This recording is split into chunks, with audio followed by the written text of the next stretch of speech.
It's not helping you make a good decision about who to vote for. And you know why? Because 30 seconds is not enough to say anything that means anything other than to poke, prod, and to get you upset.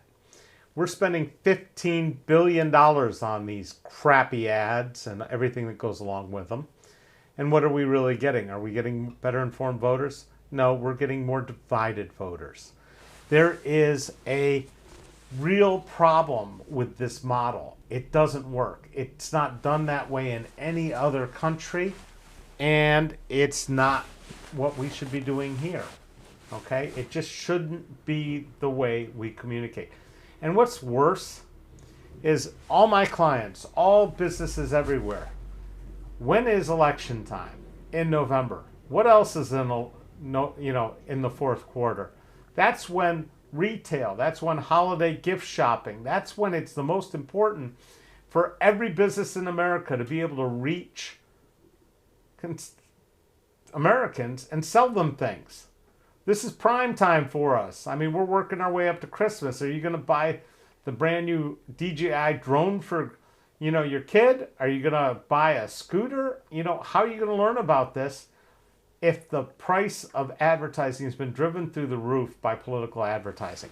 Political advertising is driving scarcity into the market because they want to buy so much of it because you see the same spots over and over and over.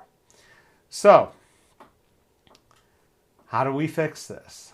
Well, first, I'm going to ask you to watch what I consider the best ad ever done for political campaigns. No. I'm going to ask you to watch one to explain what most of these ads do. Can we cue up the Gil Fulbright ad, please? Hi, I'm Gil Fulbright. The people that run my campaign, they've made this commercial, and I'm in it. This campaign, it's not about me. It's about crafting a version of me that'll appeal to you. A version that visits random work sites with paid actors pointing at things. A version of me that doesn't find old people loathsome or pointless. Has a conventionally attractive yet curiously still family. Listening to my constituents, legislating, these are things I don't do. What I do is spend about 70% of my time raising funds for re-election. I'd do anything to stay in office.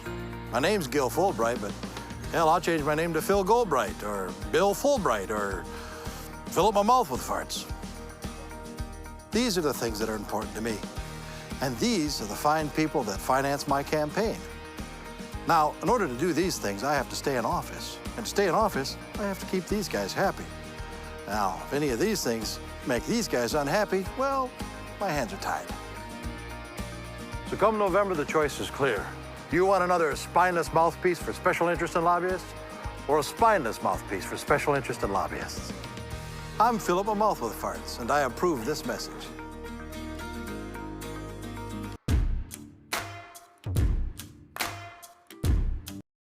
David Esrati, and I am not fill up my mouth with farts.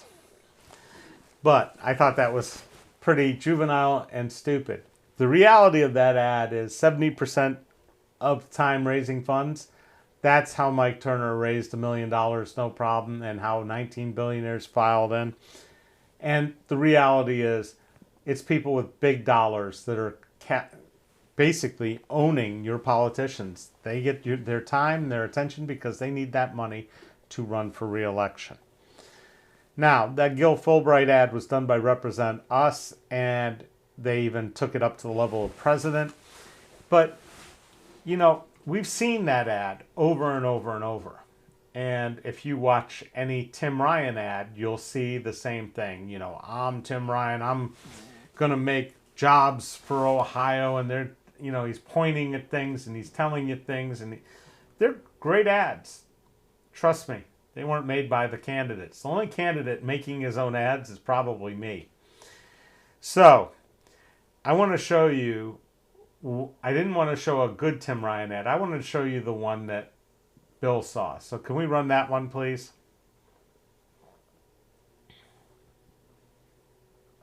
reckless Democrat spending, inflation through the roof, and higher prices are really taxing Ohio families. And so is Tim Ryan. Taxing Tim Ryan just helped Pelosi and Biden pass hundreds of billions in new taxes, including $20 billion in higher taxes on low and middle-income Ohioans. Taxes that hit working families hard. Taxes that will devastate Ohio manufacturing and small businesses. Ohio can't afford taxing Tim Ryan. Senate Leadership Fund is responsible for the content of this advertisement.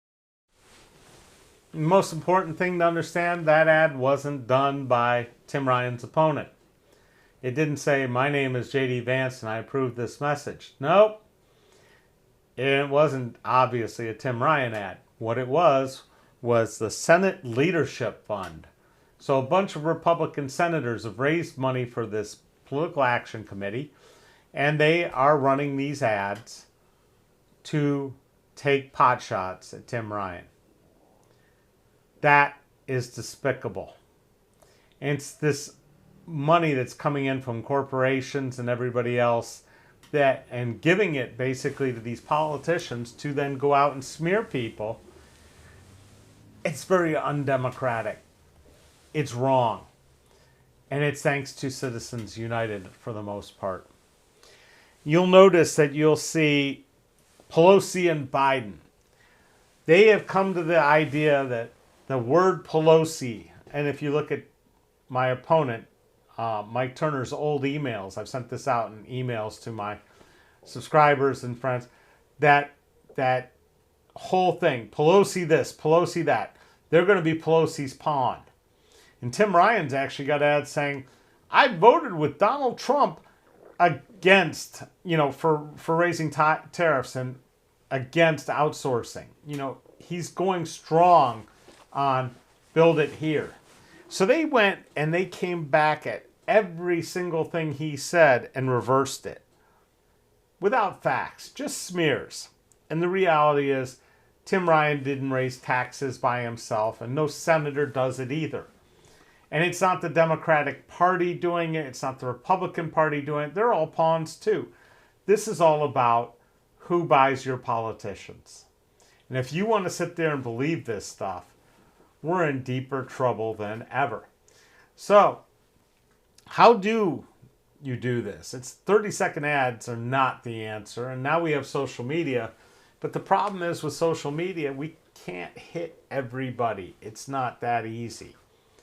We can't hit just voters. We can't have voters just go to a single place to find out information about their candidates. They have to go and dig this stuff up on their own and educate themselves and make choices. Now, one of my deepest desires is to see us move to ranked choice voting, so it's not an either or every time, and we get more moderate people, and it's not so much attacking one after another, but with ranked choice, you get multiple choices. Then the problem becomes, realistically, who you rank first, who you rank second, who you rank third, and for that, it gets even more difficult. We're putting a lot of work on voters. That's why I want to build a voter information system, give candidates sites, give them a test to take, they ask them questions, and there's lots of organizations asking these questions, but they don't have an alignment tool. How well do I align with this person? Am I more of a democratic socialist, a Bernieite? Am I a middle-of-the-road centrist like Biden or Obama? Nobody knows where they fit. And they don't know where their politicians fit because it's really hard to look up all these things they voted on to see where they stand. So, there are ads galore by politicians. And YouTube has made it a lot easier for you to come up with something a lot longer and it can go viral and a lot of people can see it. And I want to show you this next ad because it's one of my favorites. It's by MJ Hager. She's a veteran. She was a pilot in the Gulf Wars. And she tells a great story and does it incredibly well.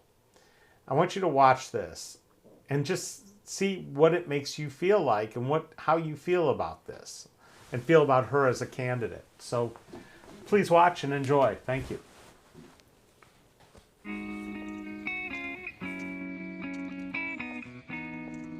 This is a story about doors. A lot of them. And that's me, MJ Hagar, an Air Force combat veteran and a mom. This door behind me is from my Pavehawk helicopter. It's all that's left of the aircraft that I was flying that day. I was on a rescue mission in Afghanistan as a combat search and rescue pilot. I heard the windshield crack and realized I'd been shot. But I continued the mission and airlifted the patients out. After taking even more fire, we crashed a few miles away. But my story begins much earlier. One of my first memories was of a door, but it was my dad throwing my mom through a glass wall. 3 years later, Mom got the courage to walk out the door, and she opened a new one for my sister and me here in Texas. And it was here that I put my foot on the gas and followed my dream to be a pilot. And that meant opening, pushing, sometimes kicking through every door that was in my way. I signed up for ROTC at UT. Then I was commissioned as an officer in the Air Force. I served 5 years in aircraft maintenance, working on the F-16 and the B-2. I managed to get one of only a handful of slots for flight school. Then I spent a year training to fly. I flew water drops over wildfires in California, and eventually served 3 tours in Afghanistan. And then, the crash. 2 Army helicopters rescued us from the wreckage. I strapped myself to the skids and returned fire on the Taliban while we flew to safety. That got me a Purple Heart, and I became the second woman ever awarded the Distinguished Flying Cross with Valor. But after that, the door closed. Injured and unable to fly, I was barred from my next career choice because I was a woman. So I came home. I worked in healthcare and business, I got married, and started my family. Wait, barred because I was a woman? That's ridiculous. So I sued the Pentagon, but not just about that job, about the ban on women serving in all ground combat jobs. And I went to DC to lobby Congress, but door after door was slammed in my face. I heard things like, my boss agrees with you, but you aren't in a position to do anything for him. You're not one of our donors. Well, eventually, we are eliminating the direct ground combat exclusion rule for women. we won. And that opened the door for hundreds of thousands of women to compete for elite ground combat jobs. A major victory for our military. Hold on, back up a minute. Not one of his donors? That's not how this is supposed to work. One of those closed doors was my congressman, Tea Party Republican John Carter. Apparently, being his constituent and a veteran wasn't enough to get a meeting. I guess I also needed to be a donor. So now I'm running against him, taking on a system that cares more about campaign donors and political parties than protecting our country. Congressman Carter hasn't had a tough race his entire career. So, We'll show him tough, then we'll show him the door.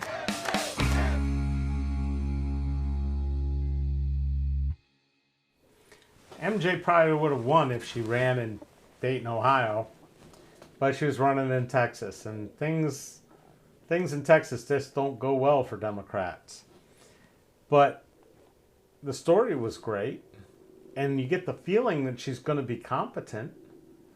She doesn't really tell you what her stances are other than she's going to be pro-veteran and she's willing to fight for what's right. But we're even at 3.5, 4 minutes. Where are the voters supposed to find this information and get it? They're supposed to go to each candidate's website, spend hours doing it.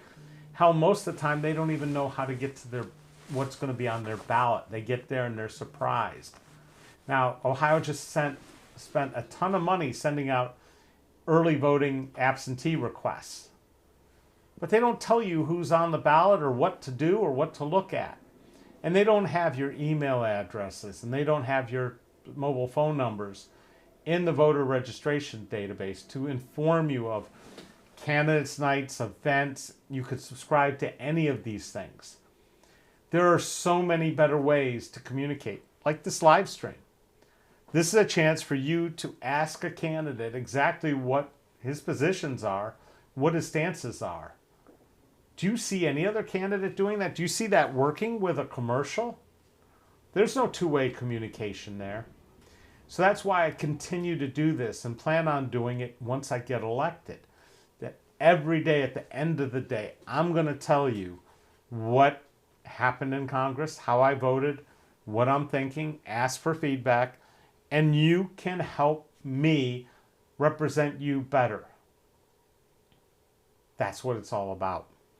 So, I don't see any questions from anybody, and we've been watching, it's been show and tell with me watching showing ads, and I would love to hear more from you about, what you want to see and what you think is a great ad, or what you're going to see, what you want me to talk about on Monday. You can also put it in the comments, because I read all the comments on every one of these videos. I know there's bunches of you that don't watch it and you watch it later, and I really appreciate that. Again, I hope this stream is working, because it seems to be having issues, and we're going to have to talk to our ISP again about their solution that they told us was going to solve all this. Anyway, I've got a whole bunch of new events set up on the website so you can see them. And next Wednesday, September 14th, is going to be my birthday. And so we're going to have a little birthday dinner down at Coco's, and you can join us. It's $125 for dinner. There'll be wine on the table, choice of 4 different entrees.